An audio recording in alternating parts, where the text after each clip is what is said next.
Welcome to sweet roots.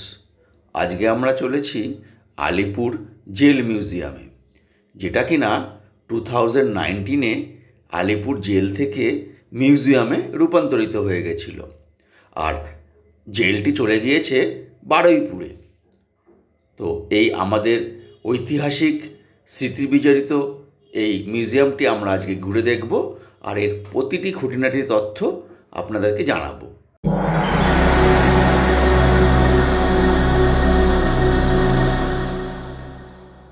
এটি হলো Alipur jail museum, যেটি কিনা 2019-এ আলিপুর জেল থেকে মিউজিয়ামে কনভার্ট করা হয়েছে। আর এটি হলো পার্কিং, খুব বিশাল পার্কিং রয়েছে, আপনারা গাড়ি নিয়ে আসতে পারেন। পার্কিংয়ের রেটটা আমি দিয়ে দিচ্ছি আপনাদেরকে।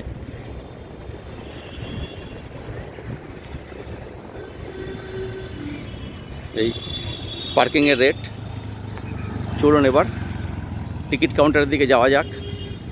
ভিতরে কিন্তু খাওয়ার জায়গা, মানে কফি হাউসও আছে, দেখতে পাচ্ছেন।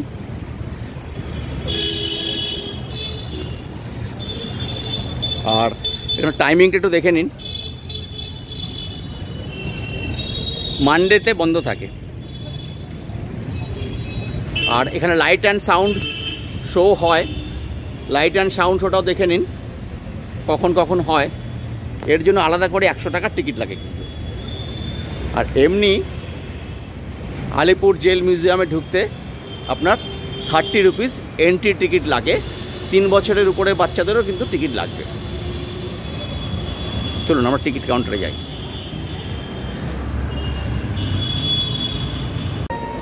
এই হলো আলিপুর জেল মিউজিয়ামের টিকিট কাউন্টার। এখান থেকে আমরা ঢুকবো। Souvenir shop. আমাদের পরিবার সব চলে এসছে। এই যে আলিপুর জেল মিউজিয়াম দেখার জন্য। আর আমাদের টিকিটও কাটা হয়ে গেছে। চলুন আমরা ভিতরে যাই।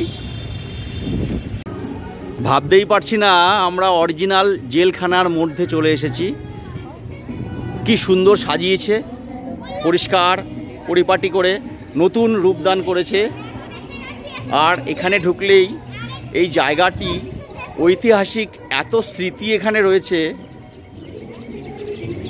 গায়ে কাঁটা দিয়ে ওঠে।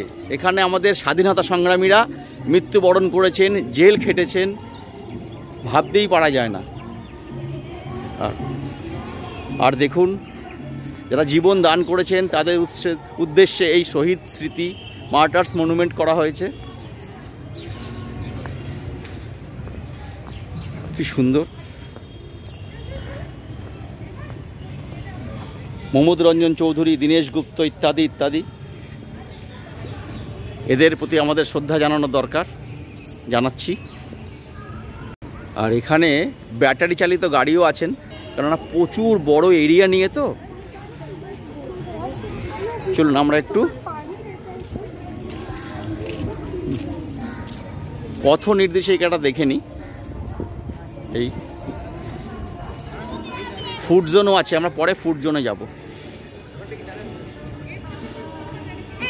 এখানে আমাদের ভারত মাতার বীর সৈনিকেরা এখানে বিরাজ করছেন। দেখুন, দীনেশ মজুমদার, অনন্ত হরি মিত্র, এরা হাসতে হাসতে ফাঁসির মঞ্চে জীবন দান করেছিলেন।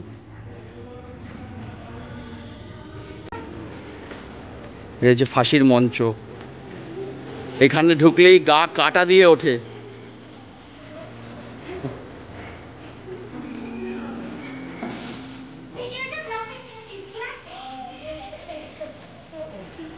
এইখানে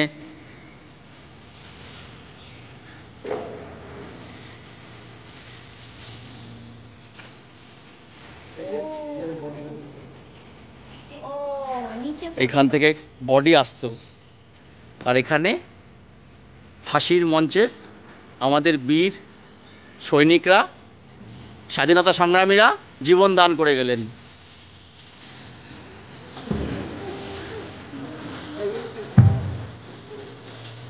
অটোপসি রুম, এখানে পরীক্ষা নিরীক্ষা করা হতো যে উনি ওনার দেহে প্রাণ আছে কি না তা শিউরে ওঠে এসব দেখলে। আর এই ফাঁসির মঞ্চের ঠিক উল্টো দিকেই দেখুন কয়েদিরা দেখতো তাদের পাশের পক্ষের লোককে ফাঁসি দেওয়া হচ্ছে। কি নির্মম বেদনা যন্ত্রণা এরা ভুগত চিন্তা করুন। এইখানে রাখা হতো দেখে।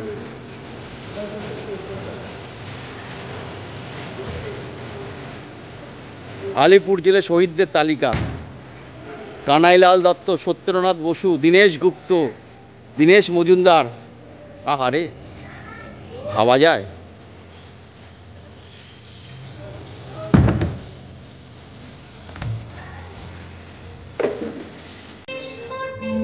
কিভাবে এদের রাখতো ইংরেজরা। ওখানেই এদের বাথরুম, এখানে এদের শোয়ার জায়গা। কিভাবে এরা ছিলেন।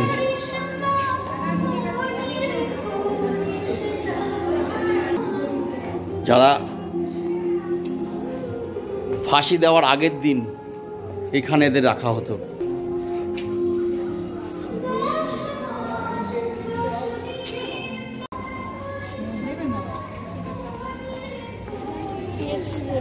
নেতাজি কক্ষ, বিধানচন্দ্র রয়, নেতাজি সুভাষচন্দ্র বোস, বিধানচন্দ্র রয়, এদেরকেও কিন্তু এইসব জায়গায় আটকে রেখেছিলেন ইংরেজরা। এখানেই ছিলেন নেতাজি সুভাষচন্দ্র বোস। অসহযোগ আন্দোলন, আইন অমান্য আন্দোলন ইত্যাদির জন্য উনিও এখানে আটক ছিলেন।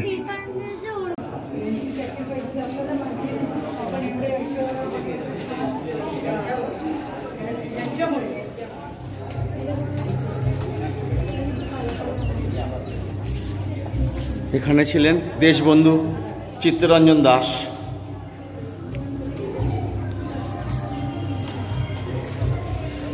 এখানে ভারতের প্রথম প্রধানমন্ত্রী জওহরলাল নেহরুও ভর্তি ছিলেন, বন্দী ছিলেন অ্যাকচুয়ালি 80 দিনের জন্য, অসহযোগ আন্দোলনের জন্য লেখা আছে। যখন জওহরলাল নেহরু এখানে ভর্তি ছিলেন, তাকে দেখার জন্য ওনার মেয়ে, তখনকার নাম তো ইন্দিরা নেহেরু ছিলেন, পরে ইন্দিরা গান্ধী হয়েছেন, দেখতে আসতেন এবং এখানে অপেক্ষা করতে হতো ওনাকে দেখার জন্য। এটাকে কনভার্ট করে সেমিনার হল করা হয়েছে এখন এখানে স্বাধীনতা সংগ্রামীর ভিডিও দেখানো হচ্ছে। অস্ত্র লুণ্ঠন ভারতের স্বাধীনতা সংগ্রামের ইতিহাসে এক অত্যন্ত গুরুত্বপূর্ণ ঘটনা। ঔপনিবেশিক ভারতের ইতিহাসে যা খ্যাত গ্রেটেস্ট ডে লাইট রবারি নামে। এটি ছিল তাঁতকল উইভিং রুম। এখানে যাদের শাস্তি হয়েছিল তারা খাটনি করে তাঁত বুনতেন। দেখুন,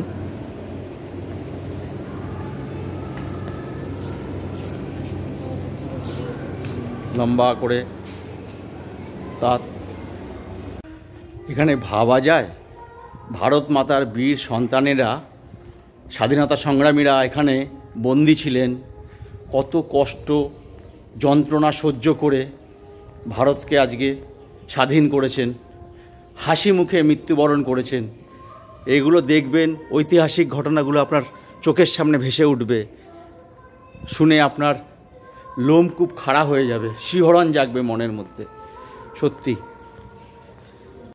1906 সালের 1906-এ আলিপুর জেলের প্রতিষ্ঠা হয়েছিল। এর আগে একটি পুরনো আলিপুর জেল ছিল, সেটা ঠিক এরই পিছনে ছিল। পরবর্তীকালে ওটা এদিকেই স্থানান্তরিত করা হয়। এখানে ঋষি অরবিন্দু ঘোষ, চিত্তরঞ্জন দাস, নেতাজি সুভাষচন্দ্র বোস, দেশপ্রিয় সেনগুপ্ত, বীর স্বাধীনতা সংগ্রামীরা একে একে বন্দী থেকেছেন আর অসহ্য যন্ত্রণা, ইংরেজদের যন্ত্রণা সহ্য করেছেন। মানিকতলার বোমা মামলার অনুকরণে একটি বোমা এখানে তৈরি করা হয়েছে। এটা হচ্ছে পুলিশ মিউজিয়াম। চলুন দেখি ভিতরে। আমাদের জন্য কি অপেক্ষা করছে। এখানে সব আসল বন্দুক, পিস্তল, যেগুলো স্বাধীনতা সংগ্রামীরা হাতিয়ার করে আমাদের জন্য যুদ্ধ করেছেন বা ইংরেজদের বিরুদ্ধে লড়াই করেছেন, সেগুলোকে রাখা আছে। দেখুন কত ছোট ছোট।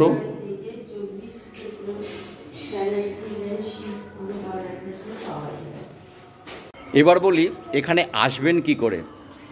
এটি হলো হাজরা মোড়ের থেকে ঠিক 700 বা 800 মিটার দূরেই এটা রয়েছে। হাজরা মোড় থেকে যে রাস্তাটি আলিপুরের দিকে চলে গেল, আলিপুর ব্রিজটা জাস্ট ক্রস করলেই আপনি এই জেলখানাটি, আলিপুর মিউজিয়ামটি পেয়ে যাবেন। যতীন দাস পার্ক সব থেকে কাছের মেট্রো স্টেশন। এছাড়াও আপনি হাওড়া বা শিয়ালদা থেকে আসলে হাজরা মোড়গামী বা আলিপুরগামী বাসে উঠলেই আপনি এটা পেয়ে যাবেন।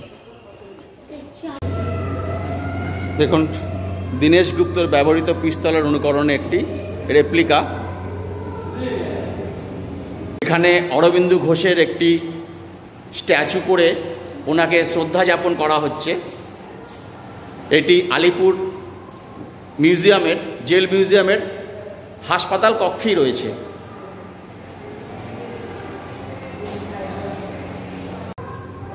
আলিপুর জেল মিউজিয়ামের ভিতরে যে হসপিটাল কক্ষ আছে, সেখানে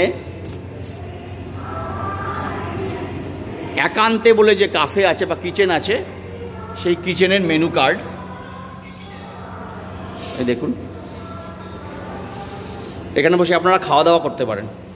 এখানে লাইট অ্যান্ড সাউন্ড যে হয় তার টিকিট 100 টাকা করে, সেটা আমরা কেটে নিয়েছি। 1 ঘন্টার গ্যাপ আছে, 5:30 বাজে, 6:30টার সময় শুরু হয়, আমরা যাব। এটি হলো ইন্ডিয়ান কফি হাউসেরই একটা কাউন্টার এখানে করেছে আলিপুর জেল মিউজিয়ামের মধ্যে। আমরা এখানে যাব, দেখি কি স্ন্যাক্স নেওয়া যায়, আপনাদেরকেও দেখাবো।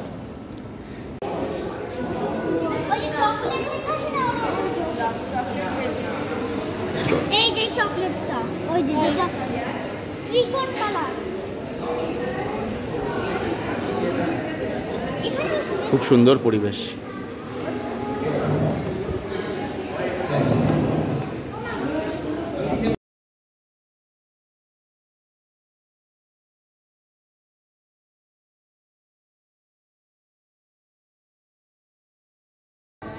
আমরা এখানে কফি হাউসে বসে একটু আড্ডা দিচ্ছি। দেখুন এই হলো গিয়ে রাতে বা সন্ধেবেলায় আলিপুর জেল মিউজিয়ামের দৃশ্য। দেখুন, চলুন আমরা আস্তে আস্তে লাইট অ্যান্ড শোয়ের জন্য ভিতরের দিকে প্রবেশ করি। চলুন। দেখুন রাত্রেবেলায় কত ভালো লাগছে, কি সুন্দর করে সাজিয়েছে।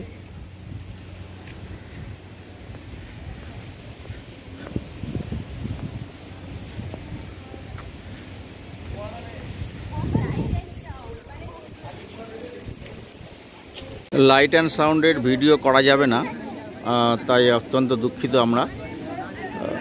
আমি দেখাতে পাচ্ছি না আপনাদেরকে লাইট অ্যান্ড সাউন্ড।